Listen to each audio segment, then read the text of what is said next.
When did you start riding trails? Oh, when did I start riding trails?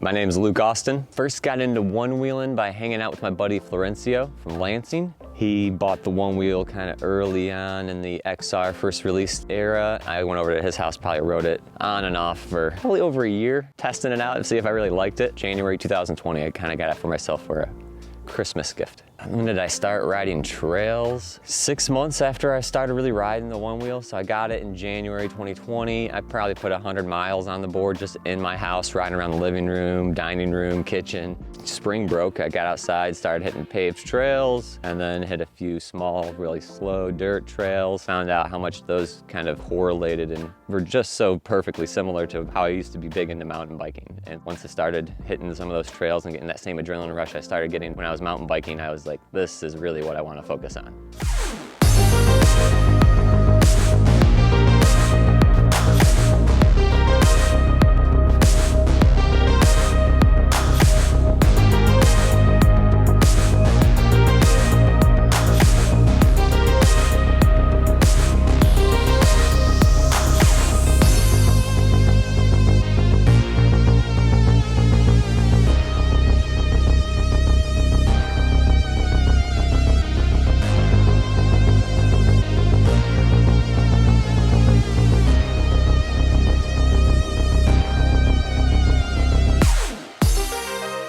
Board setup right now is obviously the Onewheel GT. I got the overlanders on here, which help me with lifting, picking, board control. And then I use the Badger Wheel Sure Start GT in here. And that keeps my board active so that it doesn't shut off while I'm getting those huge airs.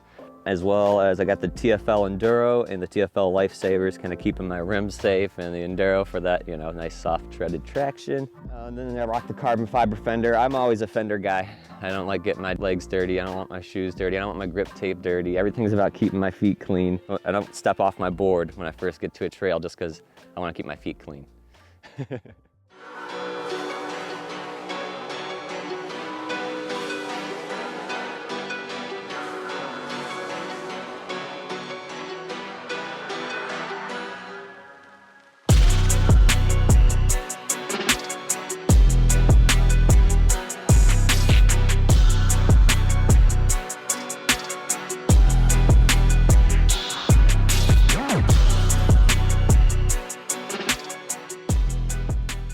I'm definitely gonna get a Vesk board. Yeah, definitely gonna be in my near future. I had the opportunity to ride Nico's board down at the event a couple weeks ago and was able to clear a couple tabletops with it easy, and he uses flight fins as his lifters, whereas I use overlanders. So getting used to the new board and the new lifters all at once and still being able to clear tabletops pretty comfortably gives me a lot of confidence that if I got a Vesk board and then put overlanders on it, I'll be able to do even bigger jumps. You know, it has more power. Trying to catch him on the corners, he would take off. I'd be pushing in the nose as hard as I could. He'd still be pulling away from me. That board has so much power. I was just, that sold it. I was like, ooh, this thing's the next level for sure. I started racing in, it was Wheel Scorcher 2021. I went to a race with a big group of guys from Detroit. They were all excited to race, and I was like, sure, I can go try to ride some trails. That race scared the crud out of me. As we're leaving town that Sunday, I was thankful I didn't have to go back and race those trails again. I was just like, holy shit, that was insane. Like, I couldn't believe I just did this. A week later, once I got home, telling people stories, remembering some of the moments, couldn't get enough of it. I was like, okay, I'm definitely doing this again. Even though it was crazy scary, this thing is life-changing.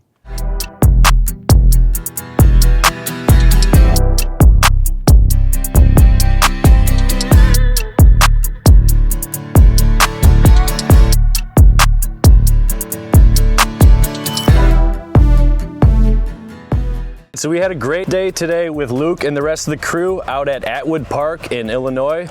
Luke, where can people find you, and is there anyone that you'd like to shout out? Absolutely, yeah. People can find me on Instagram, Infusion_Luke, or on Facebook, Luke Austin. Huge shout out to dirt surfers, overlanders, and Sebastian's Motorized Mods and Maintenance out of Ann Arbor. Luke, thank you so much for joining us, man. Absolutely. We're gonna have more of these videos coming out. If you guys have not subscribed, please take the time to do so. We'll see you in the next one. Woo!